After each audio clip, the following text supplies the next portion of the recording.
Is it a scam or is it just fishy?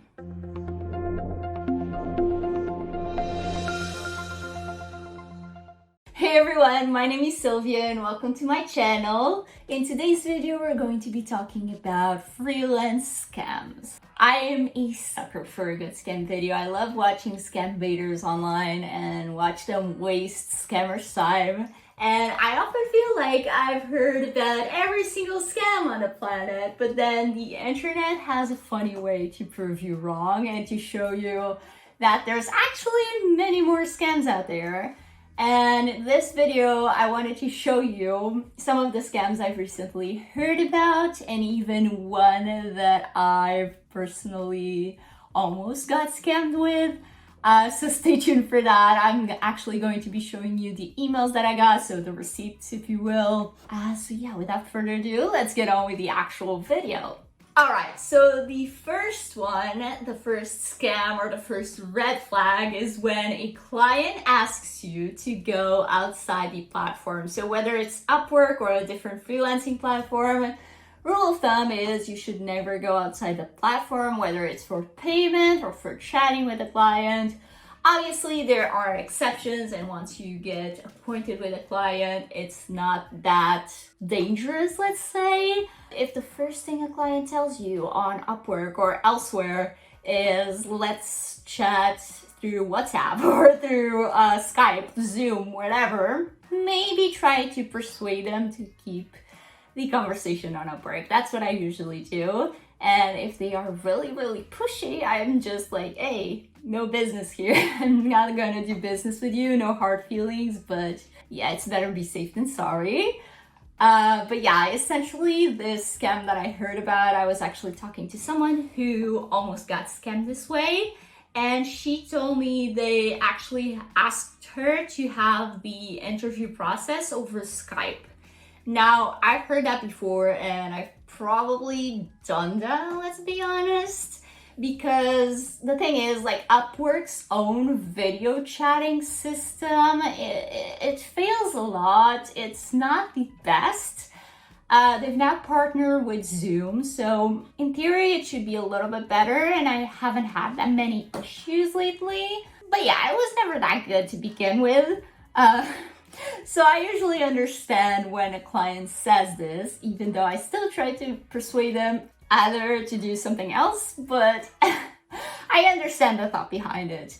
But in this case, she got onto Skype for an interview and they just typed, they just had a chat over messages on Skype. That should be the first red flag, to be honest. Like, what's wrong with Upwork's messaging? I know some clients don't have the Upwork app, and they don't always get, the notifications, and they take a long time to respond. But you should be getting emails with every single message that you get on Upwork. So, that's kind of like a lame excuse, to be honest, unless you're not checking your emails. And in that case, like, I don't know. But yeah, the first thing is not take it outside the platform. But if you do, be careful. Watch out for things that are fishy. And what ended up happening in this case, it was a scam that I'm really used to hearing about, but I never heard about it in the context of Upwork. I always feel like when I hear people say that they got scammed on Upwork, I'm like, how could that happen? Like, Upwork is really a safe place because they make sure that you're paid for the work that you did and that the clients are paying for actual work and that the freelancer can ghost them. So yeah, I'm always like shocked, if you will, when I hear people say that they got scammed on Upwork. But yeah, I guess in cases like this, clients find you through Upwork and then they scam you outside the platform. So what ended up happening, long story short, is that they told her that it was this great opportunity, and they always do that. Like, it sounds too good to pass out. If it sounds too good to say no, it's probably too good to be true, to be honest. But they were going to pay her a lot, and they were going to pay for her materials, maybe a laptop or something like that. And so they were going to send her a check. And what ends up happening in these cases is they send you a check, and it seems like a lot of money. And then they say, oh, you can take your cut out of this check. So like however much money they are going to pay you for the project. And then you're going to take the remainder of the money and pay for your materials, your laptop or whatever, through our supplier. And so you end up cashing the check.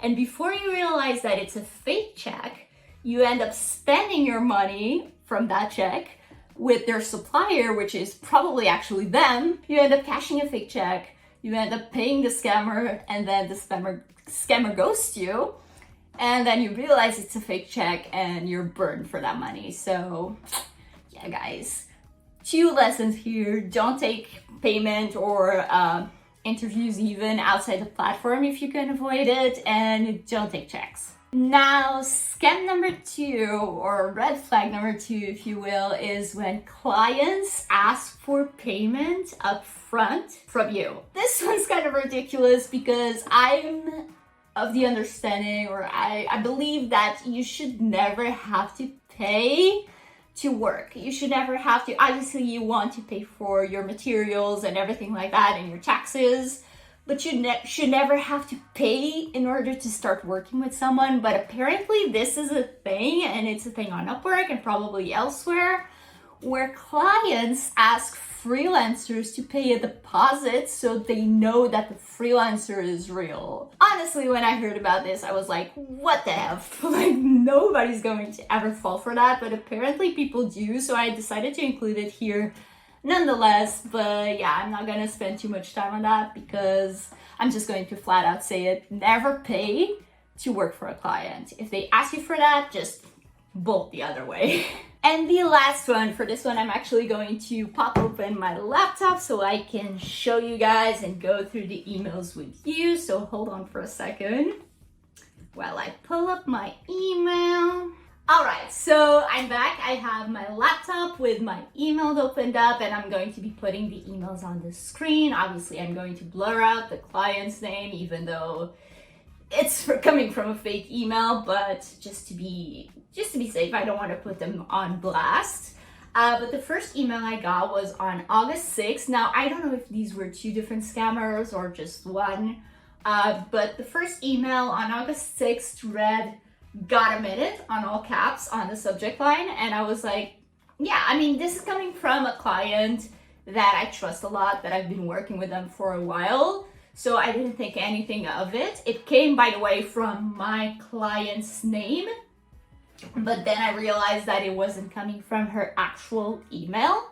So I opened up the email and it said, "Give me your cell number I can text you on. I need you to get something done for me." Now, mind you, this was the first time I had gotten this email, and I was like, it's no big deal, right? Like, she's probably out of the office, she doesn't have Slack on her phone, and she doesn't want to email back and forth, so she probably just wants to text me something. I mean, you know, like, you don't think anything of it. So I sent her my phone number, and I said, let me know what you need. And got no response. And then a couple days later, on August 18th, I got another email saying, "Busy morning." Again, all caps. So I opened it up. It said, "Good morning, I request your assistance on a task. Reply with your cell number. Thanks, client's name." And I was like, now this time it sounded a little fishy, not gonna lie. I was like, I think I gave it to you the other day, ? It's blah, blah, blah, my phone number. But yeah, I gave the scammer my phone number again. Now, I don't know what they wanted my phone number for, because I would assume that they would then text me on that phone number. Maybe they would, but I didn't have an American phone number. That's why they didn't text me. Maybe that's it. Now it's clicking. But yeah, I gave them my phone number and they said, "I'm sorry, I need it again. Sorry for any inconvenience. Also, this number is incorrect." Now I started getting a little bit heated. I still thought this was my client, but I was like, are they? I know they're a smart person, and I know they know that I'm from Portugal, so I shouldn't have to explain this, but then I was like, no, it's not incorrect.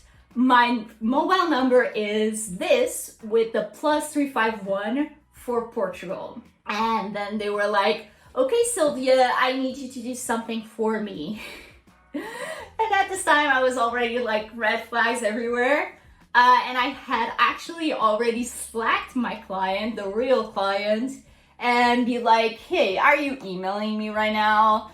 Because I was just like, this doesn't sound good to me. And at that time, I had also clicked on her name. You know, in Gmail, you can click on their name and it pops up with the email that they're sending the email from below it. And I was like, the email isn't her name. The email was something really that had nothing to do with it. And in my head, I was like, maybe she's emailing me from a client's email mistakenly. But then why should it have her name? I don't know. I started making excuses for the scammer. But then they were like, okay, Sylvia, I need you to do something for me. I need some gift cards. Can you go to the nearest store around you to get some? I definitely will refund you as soon as I'm done with this meeting. And at this time, I just started laughing. I realized that it was a scam, and I had already heard from my client, so I was like, okay, this is not it. And I was feeling stupid because I had sent a scammer my email twice. By the time, I decided not to end it there and have some fun with it. Why not? So I was like, hey, client's name, sorry for the delay because I was thinking of something to say. Do you still need them? And if so, is this one okay? And I sent them a Gravify link. This is something I see a lot of scam baiters do online, so I decided to try it out for myself. And they were like, yes, sure. I mean, you could go to a store and get iTunes gift cards of 200 euros. So at this time, they already realized that I'm in Europe. 5 pieces, so they wanted 5 200 euro gift cards. Take a clear picture of each cards and then send them to me on here. So I'll refund you 1,000 euros. Now, I was like, this is so bonkers. They want 1,000 euros from me. And they are not even going to pay me to go to the store. Like, I would expect if you are asking me to go out of my way at night to go to the store, you're at least going to give me back, like, I don't know, 1,050. But okay, my client apparently wasn't feeling nice this day. And then they said, how quick can you do this? And I decided to like mess around with them a little bit more and waste their time and said, well, it's now past 10 p.m. and all stores are closed. So I could only go tomorrow, but you should be out of your meeting by then. Because I don't know if I said, but they were supposedly in a meeting. So I was like, yeah, tomorrow you're going to be out of your meeting, so you can go get them yourself. So kind of fuck you. And then they responded, true, I ought to be done, but it's a retreat and subsequent meetings will be held again until Wednesday. It's a 3-day conference. I hope you understand. Either ways, I won't mind further assistance tomorrow. Are we good? And then I responded, hey, name of the client, so sorry, your email went into spam for some reason and I only saw it now. How was the retreat? What was it about again? And I never heard back from them again. And actually, this is something that I also wanted to mention. Their first email went to spam. And I was like, I check my spam. I'm a weirdo like that. And I was like, why is my client's email on spam? But I, again, was dumb and didn't think anything of it. 3 lessons that I have for you guys to take from this scam. And I have them in my notes so I don't forget. Check who your email is coming from. Don't check the name. Check the actual email address because, you know, if it doesn't match up with their name or if it's not the email that you usually message on, red flag number 1. Red flag number 2, check their English level because it wasn't that bad. They said some things like, take a clear picture of each cards. And they also, the English was just, it seemed too formal. I talk to this client almost every day. They shouldn't be that formal with me. Like, I request your assistance on a task. Like, that's that doesn't sound okay. But whatever. And number 3, if your client asks you to get them gift cards, I mean, probably don't do it, or try to ask them like, what do you really need them for, and try to uncover it. But most likely it's not your client if they're asking you for random gift cards out of nowhere. Alright, so that was it for today's video. As a little recap, never go outside the platform that you're talking to clients on, whether it's Upwork or something else. Number 2, never pay to work for someone. Like, I don't care if they're the Queen of England, okay? You don't have to pay to work with someone. And number 3, be careful with your emails, even if they sound like they're coming from a trusted client. Check who they're actually coming from and don't get them gift cards. So yeah, I hope you guys enjoyed this video. I hope you learned something. I hope you don't get scammed by any of these or anything else that I didn't mention in this video. Just be careful when you're paying someone or when you're, spending your money online in general. And yeah, happy freelancing. I'll talk to you guys next week. Don't forget to leave me a like, subscribe, and do all of those fun things. And let me know in the comments, have you ever been scammed or attempted to be scammed? I want to hear from you. I want to hear your stories. Like I said, I love a good scam story, but hopefully you haven't been scammed and only had an attempt scam like I did and like other people that I talked about in this video did. Okay, I'm going to shut up. Have a great day, weekend. I'm done.